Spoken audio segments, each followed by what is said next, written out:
Hello, welcome to the Comic Book Commentary. I'm Bo Leidig, and this week we're going to once again be talking about my very favorite of all the early Wildstorm titles with Stormwatch number 3. So let's zoom in and take a closer look.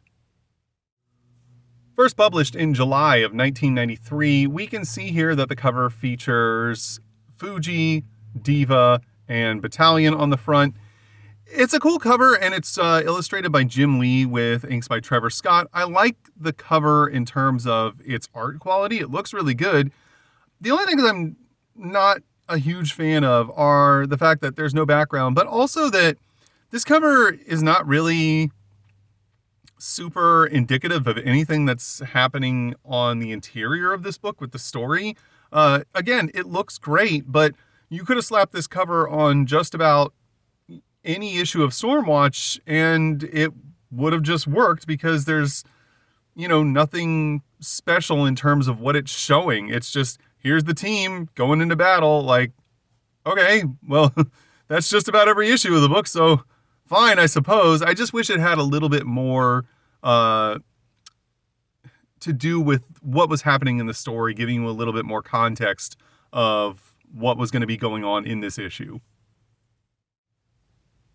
Brandon Choi, Jim Lee, co-creators, story. Scott Clark, pencils. Trevor Scott, inks. Joe Chiodo, colors. Chris Eliopoulos, I believe is the way you're supposed to say that, letters. Backlash created by Brett Booth and Jim Lee. Regent created by Mike Heisler and Jim Lee. We see here on the first page, the team has shown up to the Chernobyl reactor. As we left them off in the previous issue, Stormwatch 2 was absolutely decimated by a new foe, with only Cannon being able to escape back to Skywatch and to recruit reinforcements to go help rescue Stormwatch 2. This, of course, was on their mission to Chernobyl as the reactor was acting as if it was going to melt down. And there was a reason for that. It was a very, very powerful foe that was causing all the problems, and that foe was way more than Stormwatch 2 could handle. We see that the team is actually quite surprised that there's no one here to greet them when they arrive, expecting to be teleported directly into battle. Cannon, of course, still hot off of his loss to this villain, is like, all right, let's get in there, let's go, we got to do this, let's get him. And wisely, Hellstrike says, hey, let's show a little bit of decorum, basically meaning like, rather than run into this situation half-cocked, why don't we be a little bit more tactical about this and try and gain a plan or some sort of a strategy about how we're going to do this, which is wise advice and kind of, again, shows the inexperience of Cannon, which is surprising that he would be this, just rambunctious and hot-headed, and, he was supposed to be the one that took over Battalion's spot as leader of Stormwatch 1, when it seems like Fuji or Hellstrike or Diva, any of them would be a more competent leader in that role than Cannon. As the team starts to move deeper into the facility, Battalion asks Cannon what information he can give the rest of the team about the enemy they're about to face, which seems a little bit odd considering that's something that they probably should have gone over before they teleported down into battle. Cannon goes into an explanation that we see shown here in a flashback scenario where he states that he knew that the team had to hit this adversary very hard and quickly with everything that they had to have a chance. Unfortunately, they never really had a chance from the start as Fahrenheit leads the attack. However, I don't know if it's a heat ray or perhaps some sort of plasma energy that she emits, is deflected right back at her by who we now know is Regent, who is from the Union comic book in terms of his story and backstory. If you'd like to know more about Regent and the backstory behind the Directorate and the Protectorate, check out my Union playlist. That gives a lot more context to the things he's talking about. This takes Fahrenheit out of the fight, and then we see that Regent wastes no time in using his justice staff to cut Ion, who is this guy that we see down here and here, whose name we did not know before, completely in half. So it doesn't matter that we didn't know his name prior to now because he's dead. This, of course, is the point where we find out that the only one of Stormwatch 2 who was able to really kind of even stand up to Regent was Winter. However, Cannon wanted to try and help. Winter wouldn't allow it, and actually was the one that had Cannon beamed out back to Skywatch so he could get reinforcements. And this is where we find out that Cannon was telling the truth about not abandoning Stormwatch 2. Winter basically just shot him out of there so that he could get help. Meanwhile, in the reactor core, we see that Regent is standing over Winter, who he now has impaled to a pillar with 2 cooling rods from the reactor. Winter is kind of groggy, of course. He's been through a terrible battle that he's on the losing end of. We also see Fahrenheit bound behind him. And Winter asks, who are you? What is this all about? This is where Regent introduces himself as the Crown Prince of the Directorate. And he states that he tried to come here before, but the Chernobyl staff was able to prevent the reactor from going into full meltdown, which is actually what Regent wants, because he wants to use the reactor's meltdown as a way to hide from the Protectorate that he is now on Earth. Winter, of course, is not happy about this and believes that Regent is mad. He also, won't surrender to Regent despite the fact that he's already clearly lost this battle, as we see him spit in Regent's face. But Regent states that, this is of no consequence to him as he continues to remove cooling rods from the reactor itself, fully intending to cause a complete meltdown of Chernobyl. And things are looking pretty bad because if Stormwatch 1 can't get here in time, you're going to have a full reactor meltdown that is going to do untold amounts of destruction and also kill most of Stormwatch. Meanwhile, back on Skywatch, we see Miss Trelane and Weatherman having a conversation as she's concerned about the reactor's meltdown, which they are closely monitoring. Weatherman says he has this well under control. As a precautionary measure, he has taken one of their airstrike ships and armed it with a neutron device, which will prevent a meltdown, but it will also kill every living thing in the facility, to which Trelane seems to be a little bit worried about. And of course, this is all being relayed to Battalion and Fuji. Battalion, states, hey, we need more time. You don't have to go to those levels just yet. But Fuji reminds him that Weatherman really considers the Stormwatch teams to be expendable and that, he has no problem sacrificing all of them if it means securing the safety of the planet. Battalion says, hey, thanks for reminding me of that. And Fuji says, no problem. We also find out that Battalion has sent Diva, Cannon, and Hellstrike ahead to scout out what's going on, as the 3 of them can fly and Battalion and Fuji cannot. However, they are stopped dead in their tracks when they find the top half of Lancer strung up on chains as a warning. Lancer, of course, being the super edgelord looking member of Stormwatch 2 with the spears, whose name was not told in the previous issue. This, of course, sends Cannon into a rage as he finds another member of Stormwatch 2 dead. He just begins to unleash blasts of energy all over the room. At this point, Battalion and Fuji catch up, and Battalion tells him to get a hold of himself, that, they need to remain focused if they're going to fight the enemy that did this and make them pay, and that they can't just lose control and let their emotions get the better of them. At this point, Stormwatch 1 has gotten close enough to the reactor core that Regent overhears the commotion and believes that Cannon has returned to save his friends, but he doesn't realize that he has backup this time. He decides that he's going to leave Fahrenheit and Winter unattended to go take care of Cannon, assuming that they really can't do anything at this point, and states that once he defeats Cannon, his victory will be complete.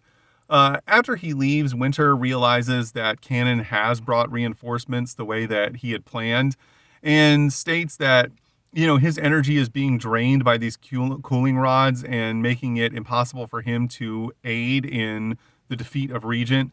Fahrenheit asks why he continues to struggle, as she believes that all is lost and that there's nothing they can do. But Winter tells her not to lose hope, as we see him suddenly rip himself off of one of the cooling rods in a desperate attempt to try and free himself, also putting himself in agonizing pain as Fahrenheit calls out his name, worried about the health and condition of her friend. We then see Stormwatch 1 running towards the reactor core, which is sealed behind two giant doors that are supposedly made out of something called reinforced polygraphite and tritanium. I don't know if those are real things or just made up comic book elements. But they don't really seem to have a plan on how they're going to break through these doors. And they all look to Battalion, who states that he's still trying to figure that out himself. Fortunately, or unfortunately, depending on your perspective, for them, it's a problem that they don't have to solve, as the doors explode open and Regent walks through, stating, "I am Regent, I am your doom," kind of showing just how powerful Regent really is, that, the entirety of Stormwatch 1 wasn't sure if they were going to be able to punch through those doors, and Regent just blasts right through them with literally no problem. However, before the team they can get their bearings, Cannon decides to once again just jump into action, stating, this is for Lancer, as he unleashes a blast. Regent mocks him, stating, did you learn nothing from our previous encounter, as he easily deflects the blast with his justice staff.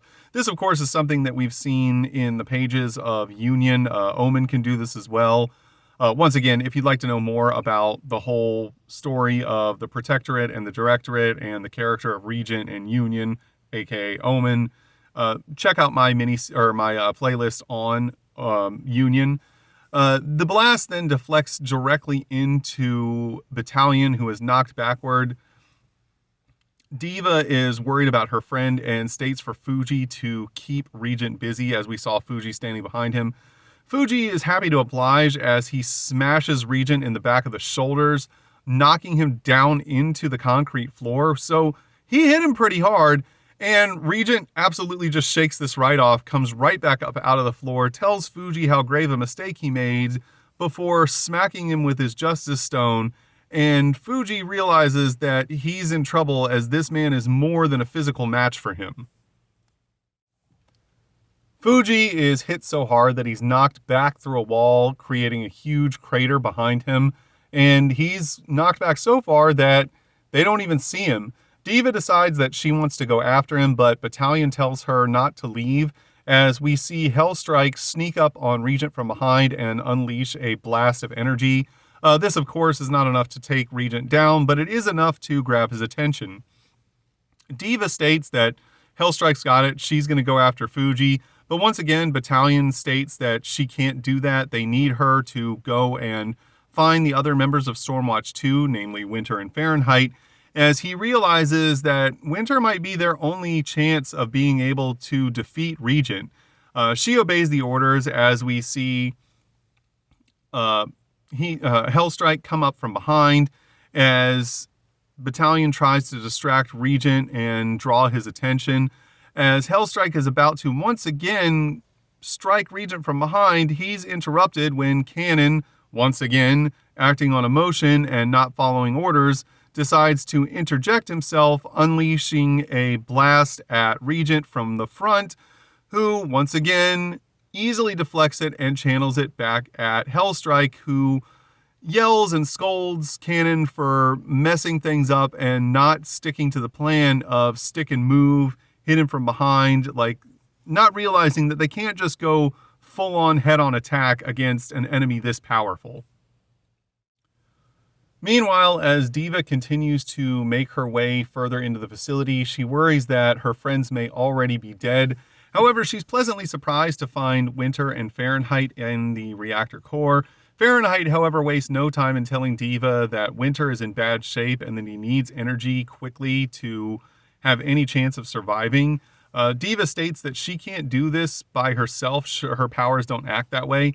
But she does apparently have a bunch of throwing knives on her thigh, which I didn't realize that's what these are. She throws one of the knives and destroys one of Fahrenheit's shackles.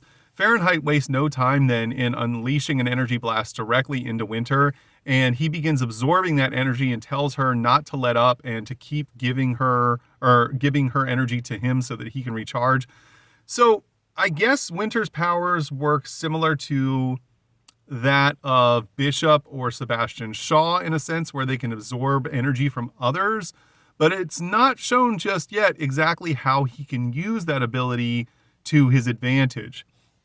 Meanwhile, back at the battle, things aren't going well as the attack from cannon also managed to rupture a cooling pipe in the part of the facility they're in, which has unleashed steam everywhere, making it impossible for Hellstrike to see anything.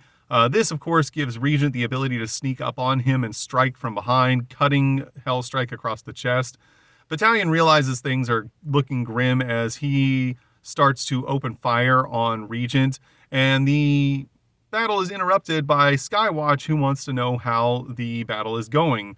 Battalion, of course, says, how does it sound like it's going? Fuji and Hellstrike are already down. We're not sure if we can find the rest of Stormwatch 2. We need more time, basically kind of pleading with Skywatch to not just unlock or unleash the neutron device and kill all of them to potentially stop a meltdown that hasn't really occurred yet. Back on Skywatch, we see that Weatherman believes that Regent has Stormwatch 1 on the defensive, but Miss Trelane states that no, he's killing them and the battalion is losing control of the situation. Weatherman agrees that it is time to make sure that all fail-safes are in place and that they're ready for any possible outcome as he orders the assault ship carrying the neutron device to get into position.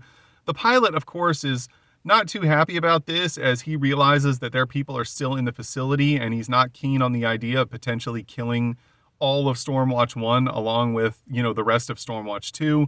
But Weatherman tells him to get into position and hold, and that if he gives the order, he has to follow it. Weatherman states that,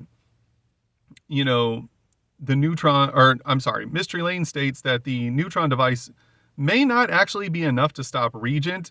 And Weatherman, states, what are you talking about? And she states, you know what I'm talking about. So he reluctantly concedes to her advice and calls to the command center caretaker, who is apparently, Major LaSalle. She is monitoring the situation from her vantage point, and Weatherman tells her to prep the War Guard, who we know from the previous issues of Stormwatch as the evil supervillain team that nearly took over the entire planet, for active duty. She, of course, is horrified by the notion that they would let War Guard out of their custody and back into the world, but he states that let's pray it doesn't come to that before he tells her to remain vigilant and stand by for further orders.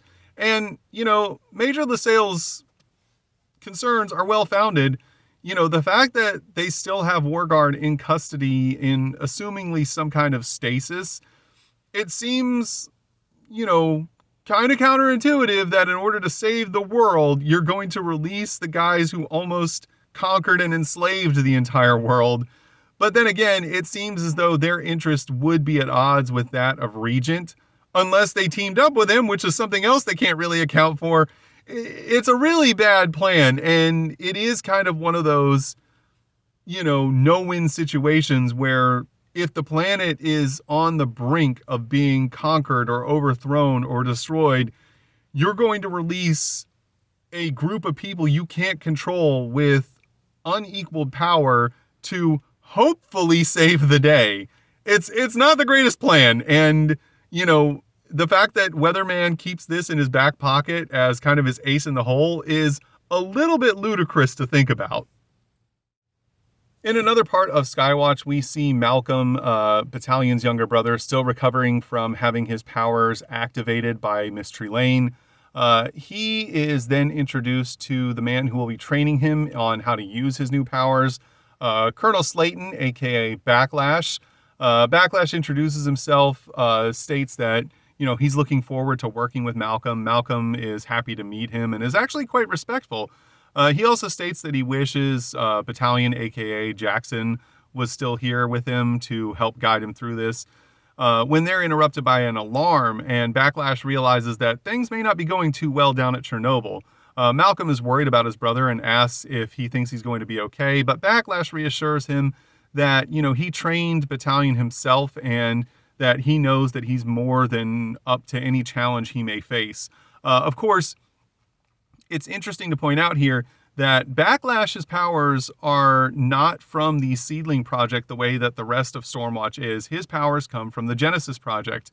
And if you'd like to know more about his backstory and all of that, you should check out my playlist on Team 7, which goes into much greater detail about where he comes from and how he gained his abilities.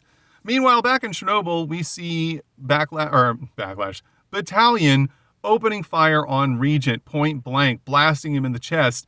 Unfortunately, this is having no effect whatsoever, and Battalion is really starting to struggle as we see Regent starting to return fire, and Battalion realizing that things are looking grim. He orders Hellstrike and Cannon to retreat so that they don't die here. Hellstrike has to restrain Cannon, who doesn't want to leave Battalion behind, stating that he's not going to let it end like this again, which is admirable from Cannon's perspective, that he doesn't want anyone else to die fighting this, villainous character. We then see Regent standing above Battalion, who seems to have exhausted all of his ability to fight. Strangely enough, we haven't seen Battalion use his psionic abilities even one time throughout this entire fight, which seems odd given that he is rather powerful himself, but he's been relying entirely on all of his, weaponry that he carries and not using his, superpowers at all. And Regent believes that this is the end of the fight as he plans to deliver the final blow on Battalion, and this might be the end of Stormwatch. But of course, it's a comic book, so it's not the end of Stormwatch. As we see in this awesome 2-page splash, Diva and Fahrenheit show up just in the nick of time to hit Regent from behind with a combined attack, knocking him clean off of his feet, giving Battalion a moment to regroup as he states that, they need to go on the counteroffensive, and they begin to strategize their comeback so that they can potentially defeat Regent and hopefully prevent the reactor from melting down. Diva continues her assault, unleashing a sonic blast at the ground to try and knock Regent off of his feet. However, Regent can fly and jumps into the air, mocking Diva, stating that her attack was in vain. However, it was merely a distraction so that Battalion could once again open fire on Regent from behind. He, of course, was not ready for this attack as he yells out in pain. We then find out that the assault craft named Hammerstrike is very close to being upon them and will be launching the neutron device in 2 minutes.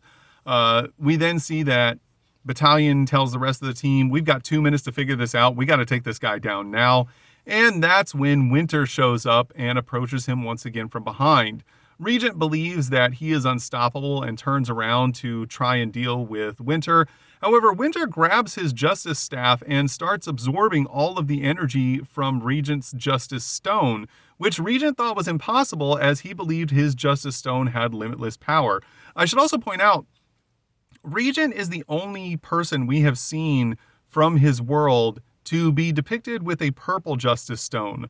Everyone else has been depicted with either a green or blue, so it does pose the question, is the purple Justice Stone of some sort of higher quality or higher level of power than that of the green and blue ones that we've seen beforehand? We have seen, Omen deal with the idea of having to recharge his Justice Stone, which is green and turns blue sometimes when need be. I don't know. That part's not fully clear. It is weird that the colors of the Justice Stone are never really fully explained at this point, and we're still left with a lot of questions about how exactly their powers work. However, the fact that Regent's power levels are down and he's now open for attack, Battalion takes this opportunity to tell the rest of the team to hit him with everything they have as they unleash one final barrage, which causes a huge explosion. And they're not sure if Regent is down for the count, but they know they've hit him with everything they have.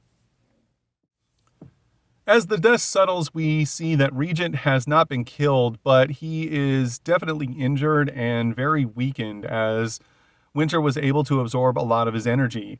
He gets to his feet and realizes at this point he's probably better off retreating than trying to continue this fight against the Stormwatch team, as he plunges his justice staff into the ground and teleports away, which is an ability I didn't realize he actually had until right now. However, the Stormwatch team cannot celebrate their victory at this point as the reactor is still approaching critical mass. We see Battalion yell out, "We've got to get to the reactor core. We've got to stop this before Hammer Strike detonates the neutron device." They all make their way as fast as they can to the reactor core. However, they are running out of time, and the team believes that all is lost until suddenly they realize that the temperature levels in the reactor core are beginning to return to normal. And as they reach the reactor core, they find none other than their friend Fuji, who took this moment to replace all of the cooling rods into the reactor core while Regent was distracted fighting the rest of the team. He states everything's good to go and then asks if anyone remembered to bring some beer. The rest of the team has a good little chuckle about this and is happy to see that their friend is okay and very grateful that he had the foresight to prevent the reactor from overheating. And we even see Fahrenheit state, the first round's on me. But she also uses Diva's catchphrase, which makes me believe that they accidentally put one of these speech bubbles in the wrong place, or perhaps they meant to draw Diva where Fahrenheit is standing. But regardless, it's the same effect either way. And then we see that Fuji's like, all right, cool. I'm ready to have a few cold ones. Let's bounce, basically. And that was the end of the story for this issue as we reach the letter section, now called Maelstorm. The Maelstorm name was come up with by one of the readers from Berlin Center, Ohio, by the name of Dan Fuentes.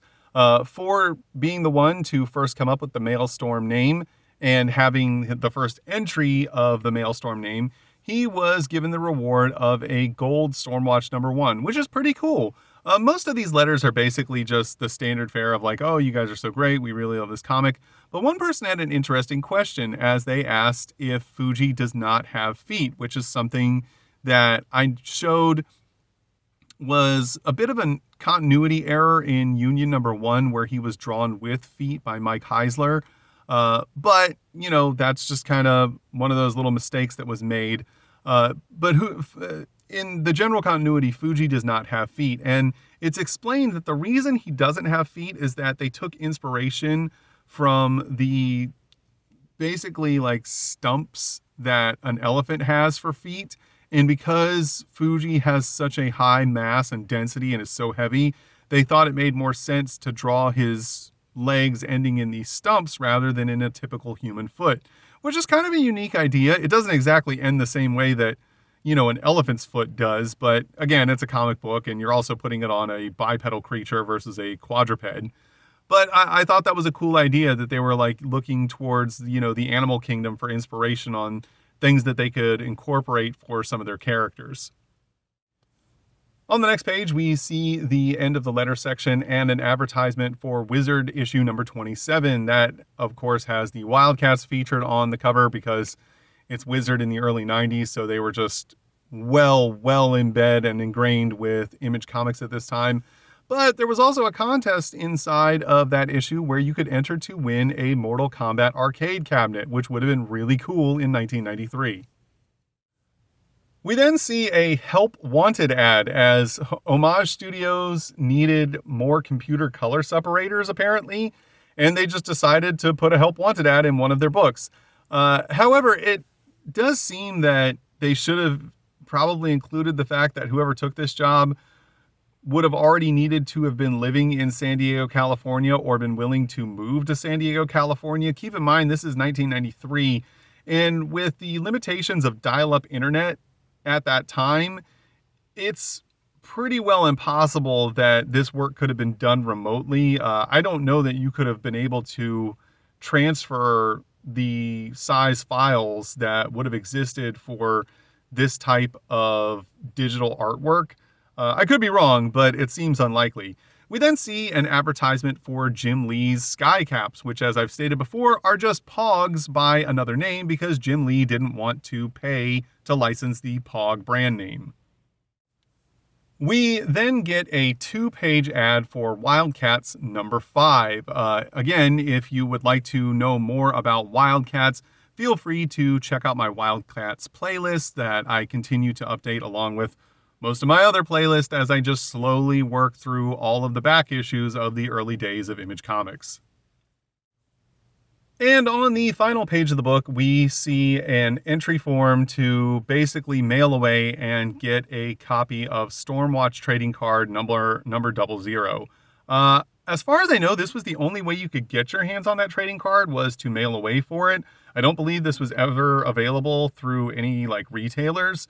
And I do appreciate the fact that it's on the backside of a page that was just an advertisement, so you're not technically ruining your book to rip this out. And the fact that they perforated this, making it easier to tear this out of the book.